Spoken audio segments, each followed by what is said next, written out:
Où ça? Eh bien dans ce petit coin de paradis, ce bout de France autonome. Une enclave, un pays inventé, oui, quelque part dans les Calanques, près de La Ciotat. Que des curiosités sur place. L'heure, par exemple, n'y est pas la même qu'ailleurs en France. Et puis si vous pillez avec des figues, eh bien vous obtenez des réductions. Bref, découvrons cet endroit vraiment à part avec Paul Gély, Henri-Paul Amar et Marouane Git. Ici, vous n'êtes pas en France, vous êtes en République indépendante de Figueroles. La RIF, autoproclamée par mes grands-parents, Igor et Tania. Vous avez le portrait de ma grand-mère là au-dessus du comptoir. Près de La Ciotat, il existe une enclave secrète dans le territoire français. Figueroles est un bout du monde que seuls quelques chanceux gardent pour eux. Je crois que dans cet espace particulièrement, on n'est pas en France. Un endroit juste magique. Et du coup, c'est très dépaysant. Pour une heure de pause, on a l'impression d'être parti 3-4 heures, donc c'est vraiment reposant. Le canular dure depuis presque 75 ans. Et le restaurateur de la Calanque a poussé la plaisanterie très loin.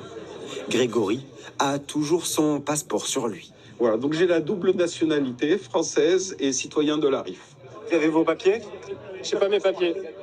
Je suis un illégal, je vous dis. Je n'ai pas mes papiers. Là, je suis pas en règle. J'espère ne pas me faire arrêter pendant le repas, ou au moins qu'ils attendent le dessert. La micronation compte 257 citoyens. Pour devenir le 258e, ce client fidèle doit passer un entretien de motivation. Et bonjour. Apparemment, vous voulez devenir citoyen? Oui. Alors, quelles sont vos motivations? Principal critère à remplir, savoir flatter le souverain sans modération. Ce cadre magnifique, le soleil, la nourriture est excellente, cadre magnifique, le repas de midi a été fantastique. Épreuve passée avec brio pour Yannick. Je vous nomme officiellement citoyen de la République indépendante de Figueroles. Bienvenue au club. Merci Yannick. Beaucoup. Dans ce pays pas lointain du tout, il existe aussi un décalage horaire. Car ici, on aime prendre son temps. Mais elle n'est pas à l'heure, votre horloge, là?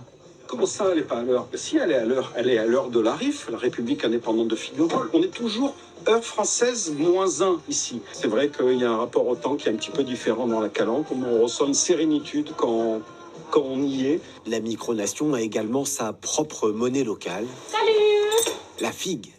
Ah, vous payez en figues? Oui.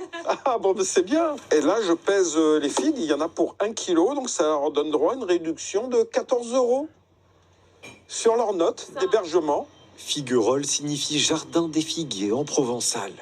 Et cette devise est fluctuante selon les saisons. En ce moment, là, on est plutôt en basse saison, on est plutôt sur du 14 €, ça peut même monter jusqu'à 20 € le kilo de figues. Et en haute saison, ça descend à 6-7 € le kilo. Ces deux touristes allemandes se sont vite accoutumées au pays.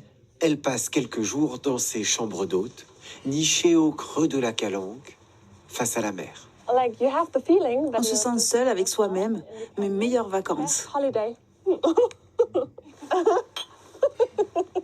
En salle, le petit royaume familial s'apprête à vivre un changement de pouvoir. J'ai du loup, dorade, Saint-Pierre et la rasca.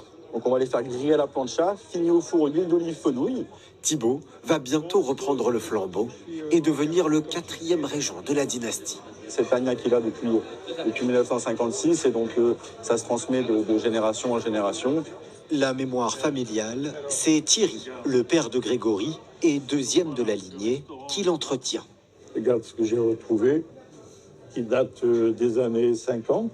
Figueroles est avant tout un espace naturel protégé. Thierry aime le rappeler. Je tiens à ce qu'on ne voit pas Figueroles seulement sous l'aspect balnéaire. C'est vrai que c'est agréable, c'est vrai que la plage est belle, mais il y a une histoire quand même. Derrière la boutade, la République indépendante est avant tout une manière de sensibiliser les visiteurs à la nécessité de préserver ce lieu d'exception. Eh oui, des lieux et des produits d'exception dans nos régions. En ce moment, beaucoup de